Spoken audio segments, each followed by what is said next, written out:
The Hitler Youth prior to the rise of the Nazis' power in 1933 had different connections, such as the youth being connected to political parties.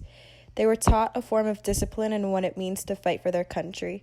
It began as the SA Youth Section and had around 10,000 members by 1933. The Nazis put an end to any SA Youth Section that was connected with any churches, and Hitler's youth program was the main organization.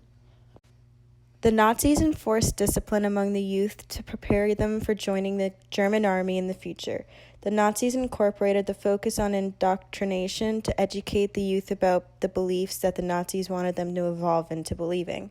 Hitler required the Nazi youth to march whenever it was necessary. The youth groups included boys and girls separately, but girls were viewed as less important since they didn't have much of a role in the military. Hitler feared the German military, knowing that they would be able to easily outman and outpower Hitler's government should they revolt. Because of the Treaty of Versailles, the military was limited to only 100,000 soldiers, which was far too small for the army to be effective. As well as this, the Foreign Policy Kellogg-Briand Pact of 1928 was a no-war pact between the countries. This angered the army chiefs and supported the creation of a larger military. They were all extremely nationalistic with the goal of restoring Germany's former glory in mind. Hitler wanted to merge the SA with the army, which was strongly opposed within the army. Hitler decided to end the SA, winning the favor of the army. He created an oath of loyalty to the Reich that the army must swear by, and he broke the Versailles Treaty by increasing the size of the army to 500,000 soldiers. In 1938, he dismissed many high-ranking military officials on false pretenses and demoted many others. Further distrust of Hitler occurred in the military when he formed the Waffen-SS, a violation of his promise that he would not allow any other military forces to operate in Germany besides the army. He also began a war that was extremely unpopular among army soldiers and officers, further angering them when they were forced to retreat in 1943. By 1944, the contempt for Hitler among German officers was so strong that many planned to execute him before Hitler retaliated by killing 2,000 officers. The economy of Germany before the rise of the Nazis' power was being managed by the Weimar Republic. With the loss of the First World War, Germany was to pay reparations or large sums of money to repay for the war. These reparations were controlled under the Dawes Plan, where the United States lends Germany loans for Germany to pay reparations to Britain and France, for them to take the money and give it back to the United States in order to pay off these loans. Yet, with the stock market crash, there was a transnational depression, impairing the world's economy, resulting in a drastic increase in unemployment. With the Dawes Plan failing, Germany needed to start paying reparations. With Hitler and the Nazis growing into power, an economic revolution was needed, and they were held responsible for reducing unemployment.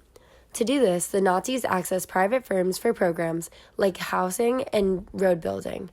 Yet, the genuinity of how Hitler managed to cut Germany's unemployment rate in half is questioned due to him excluding the Jewish people, women, and unmarried men under the age of 25. As well, workers who had a part-time job were added to the statistics as full-time jobs. The people who were successfully employed were typically either in forced services or the army. The Nazi second economic goal was to fix the army by re-equipping and expanding. With the unemployment rates down, the standard living conditions were still mediocre. While prices and work hours went up, wages went down. A majority of the money was put into the army, creating what was called a war economy. The overall goal of Germany was to create an autarky, or a self-sufficient country, with the 4-year plan.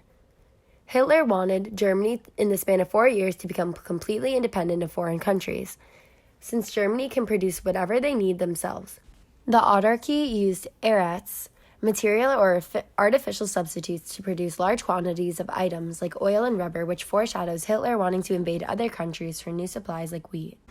These 3 changes helped Hitler and the Nazis maintain control over Germany because they formed Germany into the nation that Hitler aimed for. The youth were the future, and Hitler wanted to prepare them for joining the army. The German army helped Hitler maintain control over Germany because he called the shots and got to train them the way he wanted.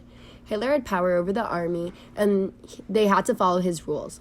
Hitler's army was also the center of the economy, where all the profit made was put into bettering the military. With this, the statistics and the unemployment rate decreased drastically.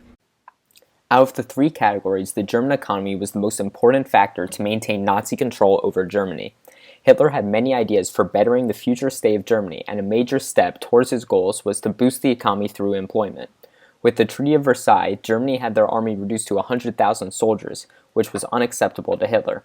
A majority of the unemployed population was forced into work in the army, and profit made was put into improving the army, which created a war economy. This and all the other changes he made to society was for his overall goal of achieving an autarky, or a self-sufficient country. Hitler believed that by following specific rules made in his 25-point program, he could lead his country to reach its full potential. He wanted Germany to be completely independent and to be able to make any resources needed.